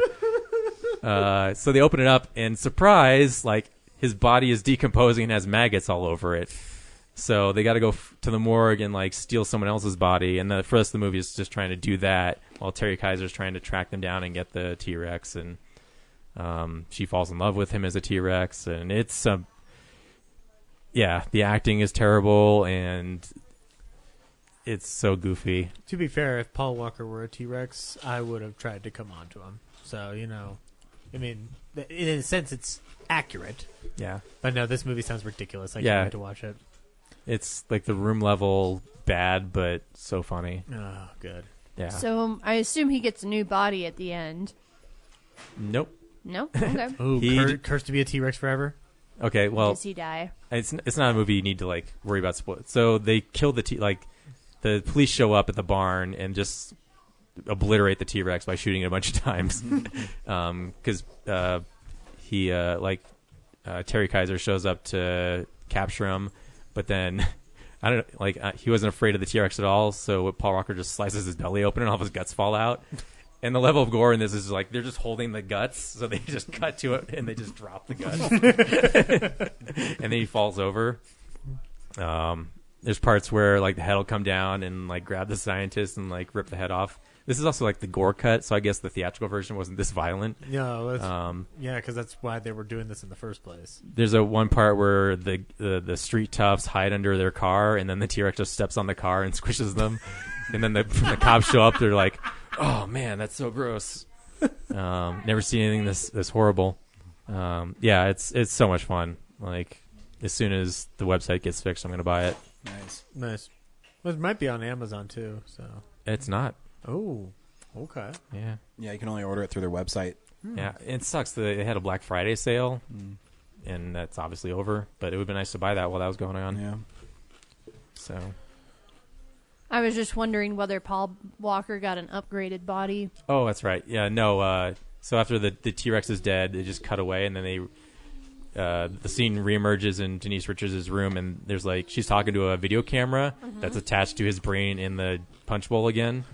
And then, she's like, "So you ready for your big surprise, baby?" And then she does the finale of the movie is, I think, like a 1 to 2 minute scene of her stripping down to her underwear and just dancing for the camera. I'm like, this director's kind of a creep. Hot. It's like, we just added this scene because I wanted to see you in her underwear type of thing. He starts out looking like Paul Walker, gets transformed into a T-Rex, and then at the end, he looks like Colin Firth. "Oh, baby, you're teasing me. You got to find me a new body right away." And it just ends. I can't take it anymore. Yeah. That's all I watched. Right on. That was a really long one. Sorry. Corinne? Well, I don't feel like I need to see Tammy and the T-Rex now. Oh, you do. It's way funnier than I described. So I went and saw Frozen 2 again. I liked it better the second time around. I think now that I knew what the hell was going on the whole time, it just kind of sank in a little bit better rather than like the first time you watch it, you're trying to like figure out what the F is going on. But this time you're like, oh, okay, like I see kind of how that fits in and that's why that happened. And oh, I missed that detail the first time. So the second time you just let it go. Because there's no longer, you're not wondering what's into the unknown. So you're good to go. And the cold doesn't bother you anyway. Yeah. Into the unknown. That's a great song. It is a great song. Not as good as Christoph's. I liked all the songs more this time around. Like, I liked Into the Unknown and the... whatever the one she sings at the glacier is. Which I couldn't remember what it was. I was calling it Utahagen earlier today, which is a Pocahontas 2 reference. Yeah, that's a shit movie. Anyway, so yeah, Frozen 2. It's a good movie. I'm still a little confused on some of the story elements. I still don't understand like her connection to the Valhalla or whatever the hell the glacier's name is. Like, crap, it's gonna bug me until I think of She'd it. become a warboy? Ice. It's like Sub-Zero. I don't remember. It's Tola. Northern Lights. I don't remember either. Jack Frost. So there's that. I also went and saw Last Christmas. Nice. Oh. Finally. How sexy is Henry Golding in that? So sexy. Absolutely wonderful. He wears the same clothes throughout the whole movie, though. But there's a reason for that. Yeah. When I saw the trailer, I remember people on Twitter, I think, were like speculating about like, oh, like that, like he's gonna end up being like an angel or a ghost or, you know, something like that. And Kind of I was both. like, yep, yep. So I asked my sister to be direct with me, and she's just like, "This is what it is," and I'm like, "Oh, okay." I mean, I think it's a good movie. It's you have to know what it is going into it. You can't expect like the best Christmas movie ever. No, it's like one of those movies that's fun to watch. I described it as the best and highest budgeted Hallmark movie there is. Because especially toward the end, when they kind of like wrap everything up and they're like, life is super awesome now that she's not a dick anymore. Because, you know. Yep. Yep. So it's very, it feels very Hallmarky by the end, but it's a good movie. It's well made, and I think it has some interesting like side plots and like little elements that kind of keep coming up about more topical issues and not just like Christmas and stop being a dick to other people. It's Paul Feig, so I'm gonna check it out eventually. I just like it kind of came around, and I was like, "Oh, that's already out." Okay, and then just can't find time to go see it. But... I saw it at the very last showing at my local Regal. There was 3 other people in the theater with me, and that was it. So it's not grabbing a lot of numbers. No. Not anymore. I mean, it's been out for a month. It made more than the Playmobil movie. I don't think that was the hardest accomplishment in the world. Number 1 this week. I also, for whatever reason, watched Castlevania on Netflix. Seems an odd choice for you. I know. I was like, why am I watching this? But it was just like good enough that I kind of had to keep going. At least the first. So Castlevania is it's animated. Like 3 episodes. Yeah. So it's based on the video game Castlevania. It's a Netflix TV series, animated. It's almost kind of like in the anime style, but I'm not entirely sure if it is anime or what, or if they just got like a Korean animation studio to draw it for I think them. it's Madhouse, actually. Work. We are slaves. But yeah, so there's 2 seasons. They're getting a third. The first season's 4 episodes long, and the second season's 8 episodes long, and each episode's about 22 to 24 minutes. So, I mean, it moves pretty fast. I binge watched the entire season or the entire series in a day. But yeah, it's the first season. I didn't really like it as much, just because it felt very much like a animated version of a video game. But the second season, it feels like a TV show. And you actually get to like spend more time with the characters, and I think they recognize like the plot lines that are more interesting because they focus on them more, and the more kind of basic and like this is just a thing that has to happen, but we don't need to focus on it a ton. Like they understand that, so it comes up occasionally, but they know where the drama is. So, but I'll watch season 3 probably whenever it comes out. Richard Armitage is in it, so that was one of the reasons I was like, I should probably keep going because Richard Armitage is awesome. He does a great job. Oh yeah. He should probably do more voice work. I think he's cut out for it. I agree. I don't know if he's done a lot of it before. I don't remember him in anything like. I mean, but keep in mind, like I didn't even know there was a Castlevania TV show until just now. So check it out. It's on Netflix. Is that... And then finally, I also watched the latest episode of The Mandalorian. Cool. I was kind of disappointed with it. I don't want to say too much because I don't want to spoil it for anybody like Brad who hasn't watched the show yet. But it leans really heavily on elements that I wish they wouldn't. Like I wish they would go like kind of in this direction, which the previous episodes have done a pretty good job of doing. And they kind of went in that direction, and I was like, oh, really? You're going to have to do this to me? I need to just get Disney Plus now. I really want to watch this show. Ryan, are you watching it? Because you have Disney Plus. I am. I watched have you it seen last this night. episode? Yeah. You know what I'm talking about. Yeah, no, I liked it. I mean, the world is well enough established in it. I mean, I you can definitely see how it's going to be. Well, people keep bitching about, it's going to be self-contained episodes every time. I'm like, I don't have a problem with that. I actually don't mind that they're doing it. It's just, when you have episodes like that, there either needs to be a plot element going on or a character element going on. And this last episode, you didn't really have Is it either. 8 episodes this season? I don't know. I don't 8 know or how many 10. episodes. So we're on 5. Yeah. Yeah. Seems like they're setting up more stuff. Oh, this show's gonna get like 800 billion seasons. Yeah. And I will watch all of them. It's gonna be great. Guys, we won't be around for the season finale if it gets that many. So. We'll be there. You got the life elixir. But on Just that transfer note, your brain into a Tyrannosaurus Rex and you'll live Yes. forever. Yeah. That's how we are able to go on and keep watching movies. We just put our brains in T-Rexes. and Why then didn't I they'll think just about like digitally insert a T-Rex in the background of The Force Awakens. Like, oh look, there he is. There's the Mandalorian. that? I do like Star Wars, but it could use more T-Rexes.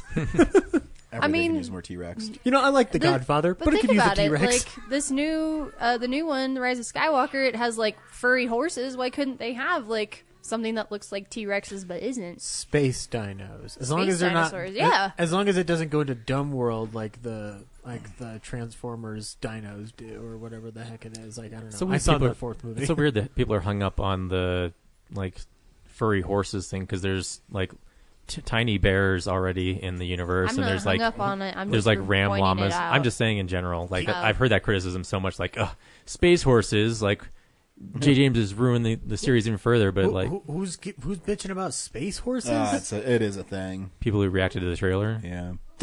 There's little teddy bears that saved the world in the 6th one. What the I know. fuck? There were space horses in the last movie. There's And a they just frog look outside different. Jabba's palace. Like There's a thanks to the There's special lizards. edition. there's a Yeti. There are lizards in the desert on Tatooine. I'm sorry, thanks to the special edition, there's a little furball that runs around Jabba's palace singing. Like, there's yeah. this world has always been crazy. Like, Yep. nobody This is remembers why that. You watch the VHS version of that.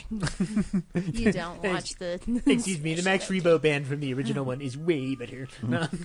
My mom still has those on VHS, does my dad. and she still has a VHS player, so we might as well watch those when I go home. I'd not do it. I have the I found it at work, the limited edition DVDs that they put out where the Laserdisc print is on a bonus disc. I put it in on my computer and it cropped it down. So I was like, okay, well maybe if I put it on the TV it won't do that. Nope, it's cropped down, so it's literally like 720 by 480. yeah, and so it doesn't match the frame. So it was like looking at a middle finger in motion in front of your screen, and it's pretty wonderful. Like I like getting flipped off that way. But hey, it's in a little tin. The tin's really cool. So, and the tin was intact.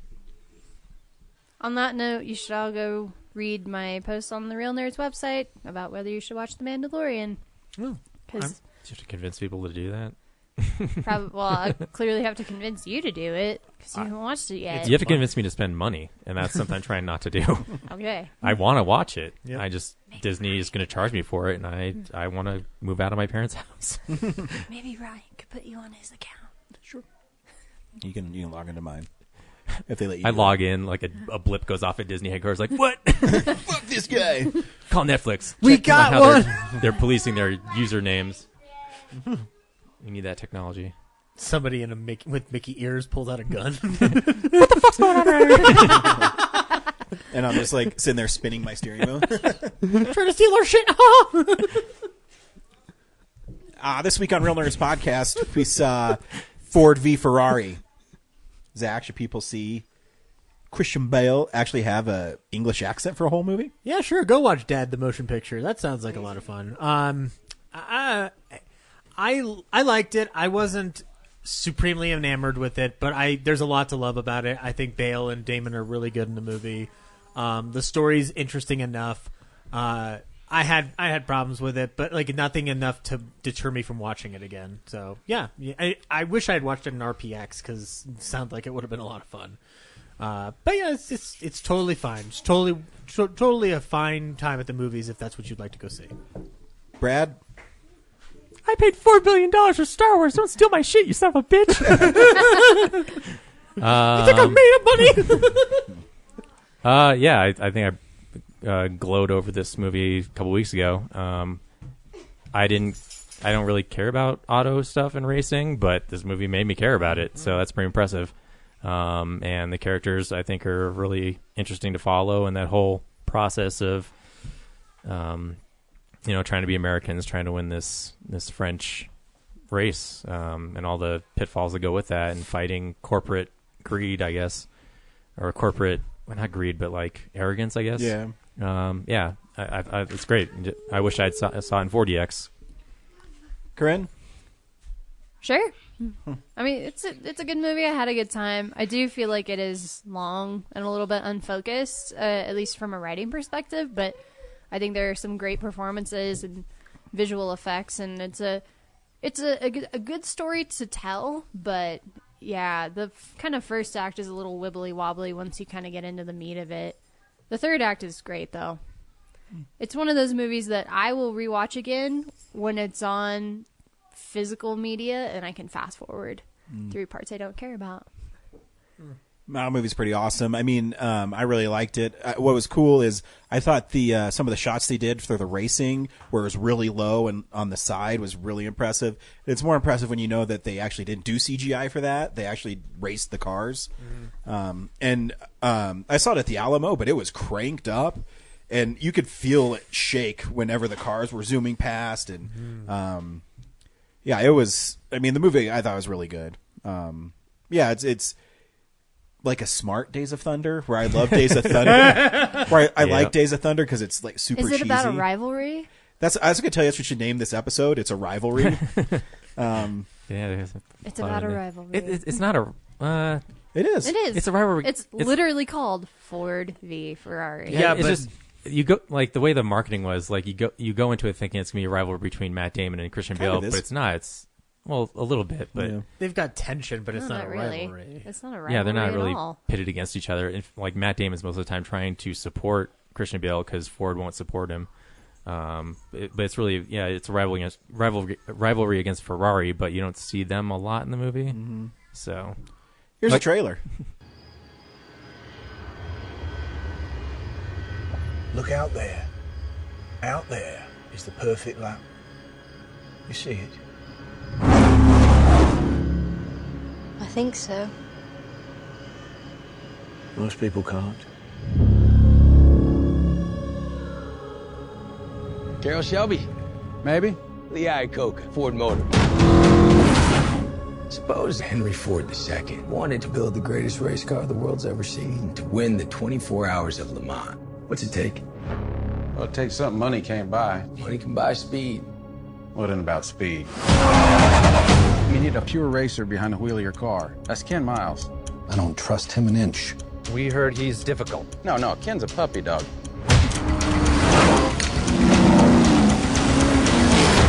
No. Whatever it is, Shell, no. Trust me. You're gonna build a car to beat Ferrari with a Ford. Correct.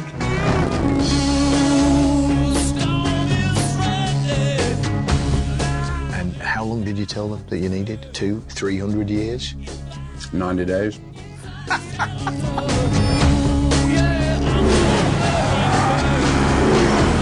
This isn't the first time Ford Motors has gone to war. We know how to do more than push paper. Go ahead, Carol. Go to war. Thank you, sir.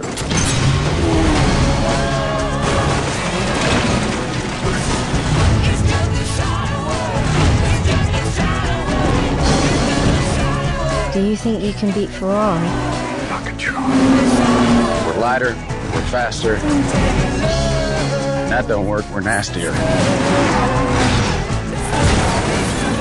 We're gonna make history. You ready? I was born ready, Mr. Shelby. Hit it.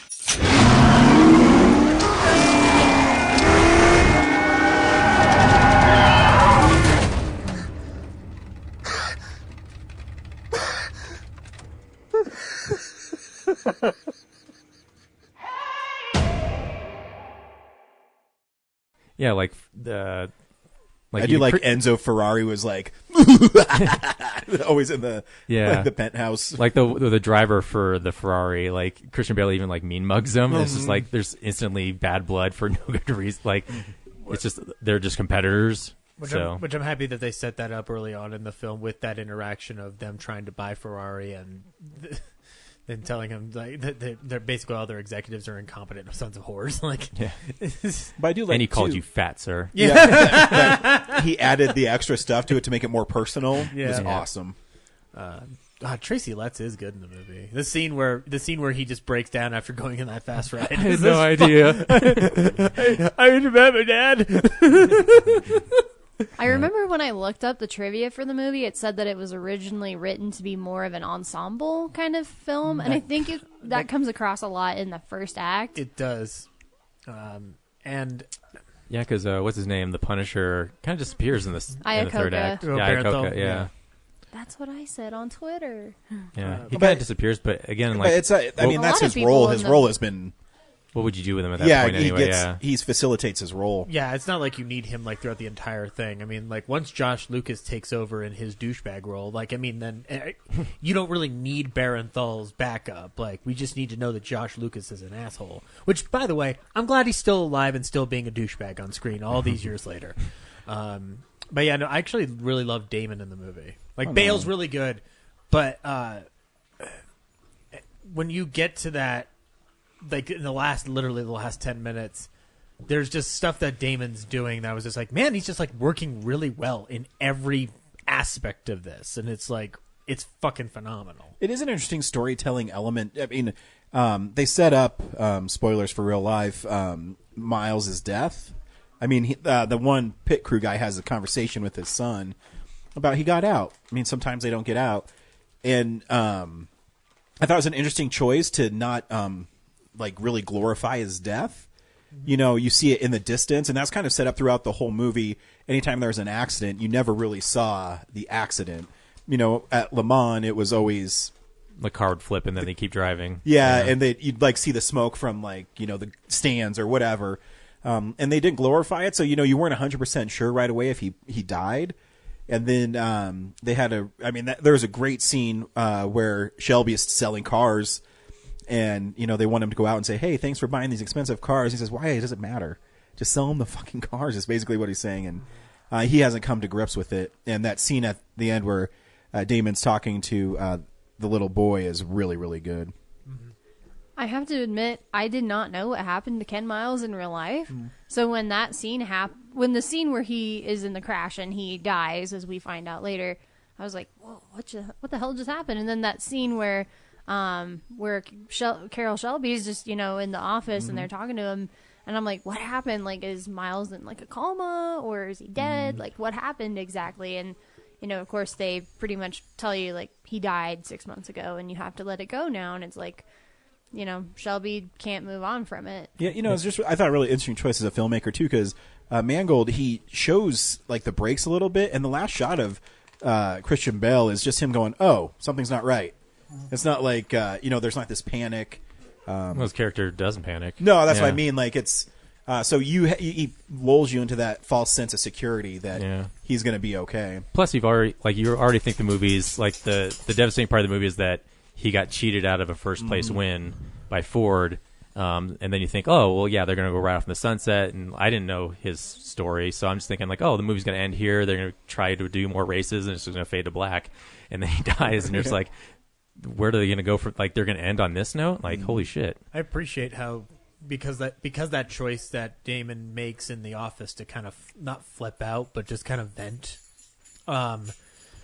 It kind of circled back to me from the beginning of just like, man, this is about like part of this story is about a guy who's not allowed to race anymore because of his health, and so he's almost kind of living vicariously through Miles, and so when he doesn't have Miles around anymore. What the fuck he's supposed to do, and he makes the decision at the end to just freaking drive as fast as he can and nearly get into a wreck.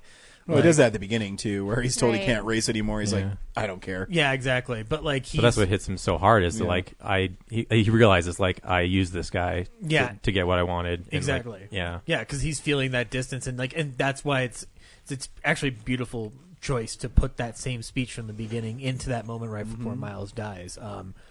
I think the only real issue I have with this is that like there's certain points where the focus kind of has a hard time shifting between Shelby and Miles, in my opinion. But like it mainly comes just before the actual race.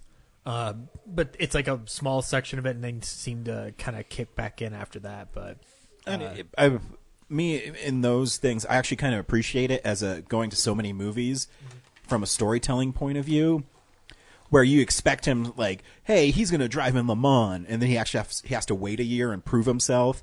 I thought it's a really cool story element, and you're stuck with Miles at that point. You're stuck in the garage, so you can't see it either, and it's not only depriving him, but it's depriving you as an audience member of wanting that. Yeah, like you have to listen to it on the radio like him. Yeah, I thought it was a really interesting story choice.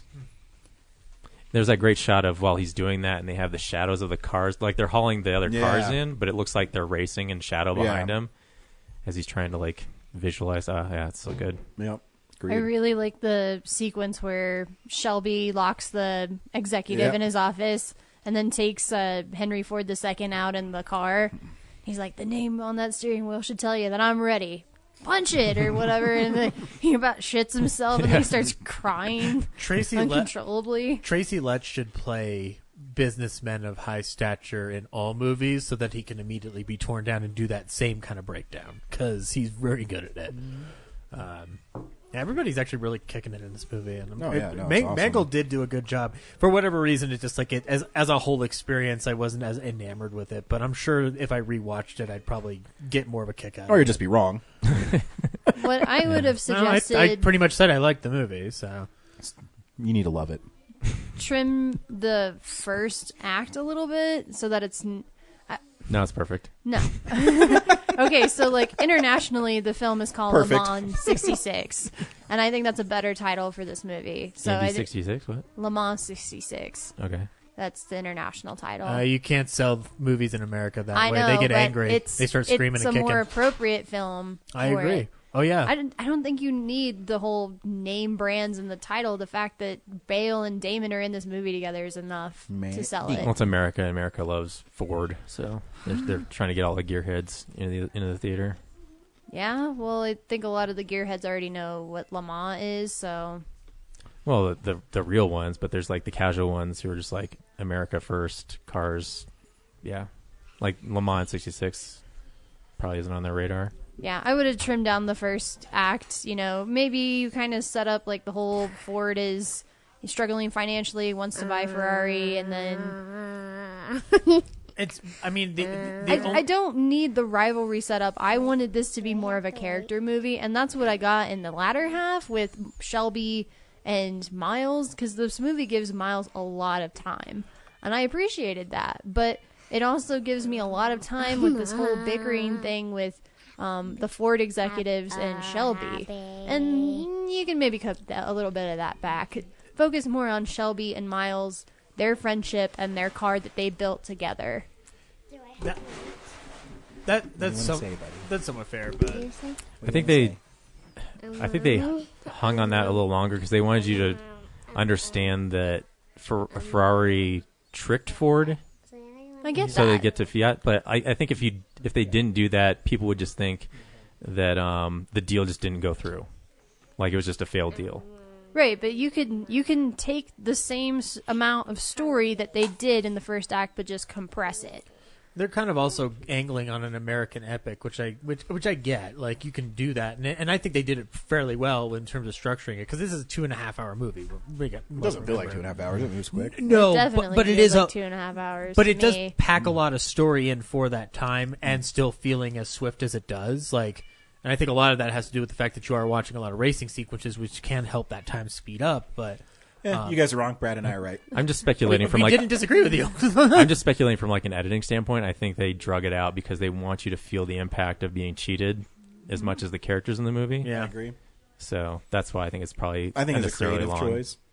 Yeah, because if someone just kind of like walks in and says like, "Oh, the deal failed," and you've compressed it down to like a 5-minute thing, like you're like, "Oh, okay, that's just a thing I need to know." But I felt like, when Iacocca reveals like, "Oh, they totally screwed us," like I was like, "Oh man, I feel burnt too as an audience person because I thought this was going to actually go through." Yeah. So I think you can start the film with Iacocca going and talking to Shelby and being like, "You want to build a race car for us?" It's been a few weeks. How did it actually start? Well, it starts with Shelby winning Le Mans. Yeah. And then getting after that though. Then the doctor thing, and then he goes to car salesman, and then it does a little with Him and Christian Bell at the racetrack. And then Shelby and his wife, or not Shelby, Miles and his wife. And then they have that sequence in the factory where Henry Ford II shuts down, and he's like, "I want every man to go walk home and bring me back an idea." If you and don't he have gets an to keep idea, his job. you don't get to come home if you don't have an idea. They spend a lot of time building up Ford as an entity, and I understand why, but it's still frustrating because I personally wanted the movie to be more focused on Shelby and Miles, because I felt like that was what they were trying to do in the latter half, but the first half it's just kind of like wibbly wobbly. I'll take the side of just saying, like, I'm glad they do it up at the front, because at the back half I kind of don't like Ford. I like Shelby and Miles more than I like Ford, because Ford is actively making decisions that piss me off as an audience viewer, going like, oh, you're taking away Miles' win, fuck you people. Like, at that point it becomes less about why they're there and more about who they are as people, which I'm glad that you have that set up at the beginning in order to get to that point at the end. Like, it's one of those things about the movie that does work beautifully for me. Also, as someone who knew nothing about that experience at all, like setting up Ford's financial situation with Ferrari, like, yeah. I mean, I think I needed that. I think they get the rivalry across in the actual scenes at Le Mans with, you know, the him and the Ferrari drivers keep like making eyes at each other and the whole. I'm not talking about the rivalry part. I'm just saying like the backstory of like why Ford's interested.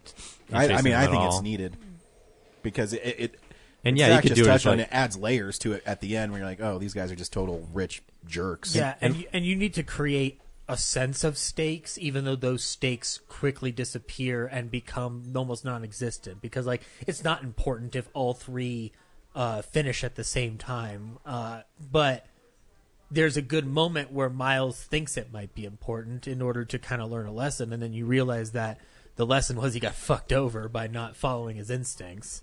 And just keeping on going. I like that he got that arc to go on. I do too. That he decided to be a team player. Right, but you have to set up at the beginning that Ford is desperate for all those things to occur in order for that moment to coalesce the way it does, so that when it does happen, yeah, Ford wins, but they're a greedy company, whereas Miles gets fucked over, but he learns a lesson. I don't necessarily agree, because I think you're invested enough in Miles' story that when he gets fucked over, that's why you care. Is because he's the one who should have won, but he, you know, because he decided to make the choice to be a better teammate, that's when the company fucks him over.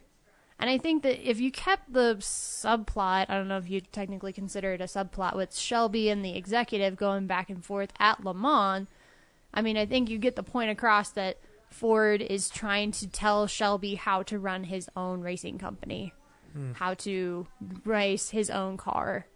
Well, I'm just saying that's the early stuff is just historical context of like fill me in on like what the setting is. It's not the rivalry. It's just like I just need to know the backstory of Ford. And yeah, it could be condensed into like a 5-minute scene of just like someone doing exposition, but like that's lazy filmmaking. So I think like yeah, it's theatrical of him like stopping the line and like having this meeting with the other guys, but. You're allowed to not like it. I'm just saying, like, I'm trying to defend, like, as a filmmaker, like, that's probably what they were trying to do. And it bored you, which is fine. It didn't bore me. It just, once I got to the end of the movie, I was like, this is the part I was more invested in. Why did I have to trudge through all that stuff at the beginning? Because, like I said, it feels very much like the ensemble movie that they initially wrote. Whereas the end feels more of a character piece for Miles particularly, but also for Shelby. So, I don't know. Like I said, I felt like it was unfocused, but it's still worth seeing, especially in the theater, because, you know, all the big, you know, bombastic sounds. I'll always be bummed chills that and I thrills and didn't think to go see it in 4DX. Yeah. I mean, at the end of the day, F Italian guys. You know, and excuse me. The sound design in that movie is it's amazing. Oh God, I got anxiety. That one scene where he's driving in the rain, he's going like hundreds of miles an hour, and he's got those shitty wipers, and it's dark, and I'm like, or the part where his door doesn't shut, so he has to hold it while he's driving. Don't close. That's what I'm saying. That third act where they're at Le Mans is so good that it was like, why didn't we spend more time with this? And that is a good scene of tension with that. Oh god, I do love that door scene because like it's just because you are following him for like it's just like a 2-minute sequence, but like I'm wondering like get that door closed, and then man. it You gotta brings keep going. back the character moment all the way at the beginning where he Yeah. had to hammer the trunk. Oh yeah. Oh yeah. See, necessary. What is I cannot remember it word for word, but you know the line where he goes to him. He goes like, when you were a kid, did you imagine that you would grow up to be the Yeah. guy who would read the rule book to me? Like, Yeah. But that was a good character building scene. And then remember they play that again in Le Mans where the French guy is like, no, you cannot do that. You guys need some stopwatches. Also, the part where he's like explaining the course of Le Mans to his son, and at the end of it, it's like, and that's just the first 3 minutes. Yep. You realize how long he has to do that. It's crazy. I do like that scene outside, like on the airstrip when he's with his son and they're just kind of chatting about the importance of it. And then, you know, sure enough, it takes a good director to have a scene that emotional and then end it on a fart joke and have it not lose momentum. And I really appreciated that. Yep. See, it's a good character movie. Yeah. And a great racing movie. Yeah. Next week, there is 5 new wide releases. They decided to go ahead and make Uncut Gems a wide release next week. Good they got some Bombshell, Black Christmas, Richard Jewell, and Jumanji. So, Jesus. I don't know what the rest of the nerds want to see. Grab bag, I guess. I don't know. I mean, actually, I want to see Bombshell, Uncut Gems, and Black Friday. So Of the 5, I will Black probably Christmas. see Bombshell. Black Christmas. There you go. I'm down to see, well, one of them I should watch in order to finish an article series that's ongoing because Yep. someone won't die. But Oh no, I started reading reviews of it. I go, oh man, where he makes some political stuff here is Clint Eastwood is really Republican, and I guess he makes the news really like the newspapers and journalists really bad in it, like the fake media. as soon as I heard what the story was, I was like, oh, so that's the It movie sucks he's making. because the trailer is really good. Yeah, and I like Walter Hauser, and I will watch it. Oh no, I 'cause still I'm- probably see it. Yeah, I'll watch it because I mean Clint Eastwood can make a good movie. I am curious to see how this one is particularly handled. The buzz out of AFI was that it was like surprisingly very well done. So, and it's only because the last couple of films he's made. Surprisingly. Well, no, the last couple of films he's made have not been well received Right. and have been kind of getting driven down into the ground. I mean, rightfully so. At least with 15, 17 Paris, whatever. You do realize his work keeps him alive, Zach. So if you keep giving him money, he'll be able to keep making movies. Oh, then I won't go. I love doing that article series, though, and I do like watching his films. So, Yeah. you know. What do you but think, Brad? I don't know. Like I'm not against seeing any of them, but I'm also not excited about any of them. So You let's could leave it up always to you. do like a smorgasbord style and everybody see a different one. No one can really That's kinda bounce off of weird. each other. It's just Uncut Gems sounds like an a lot of extended fun. what we've been watching. Okay. I'm actually Voted Uncut Gems. Yeah, If it's playing in Denver. I will say though, I am curious about Black Christmas only because of just one, it's now a PG-13 release, but two, how they're going to angle in that cult angle from that's not in the original film. So Also, if we only pick one of them, that'll leave extras for January that we can roll over. So yeah, that's true. because the Star Wars is it. Yeah. If we hold out long enough, we can do Playmobil. Or the end of movie. December. Because although like- unless you want to go we're see gonna do Spies the in apartment at Disguise. Sloan's Lake. Oh, can we please? Wait, Or we the can- apartment, the one with Jack Lemmon. Or we could do Kiss Kiss Bang Bang. We could. They had a trailer for it before Ford v Ferrari. I go, oh man, I love this movie so much. You know what's weird is Terry Kaiser and Tammy in the T-Rex kind of looks like Robert Downey Jr. Does he? Yeah, you should look at it. Yeah, we could do Kiss Bang Bang. Yeah, we'll Or figure it Uncut out. Gems. Or Uncut Gems. But like I said, we don't have to do like 3 of them at once. We can save stuff for Oh yeah, no, January. I just want to do an Adam Sandler movie that's getting lots of praise. I think it'd be fun. He says if we don't go see it, he'll Did keep you read the making name shitty of movies. Did you read the name of the movie? Grown Ups 3 Fart Camp. I kind of want him to make that movie. Don't go see Uncut Gems then. Well, just don't give him an Oscar. Because Yeah. I think is that what the thing was? Is that Yeah, if he it's the doesn't get Oscar thing. nominated? You Okay. didn't come to Uncut Gems. Whoopity-doo. I love Adam Sandler. I don't care. Like, Cool. I laugh at Don't Mess with the Zohan. I like that one. Jack and Jill. Yeah, it had its moment. Yeah. What's my name, Brian? Dunkachino. All right. Thanks for listening. Bye. Bye. Bye.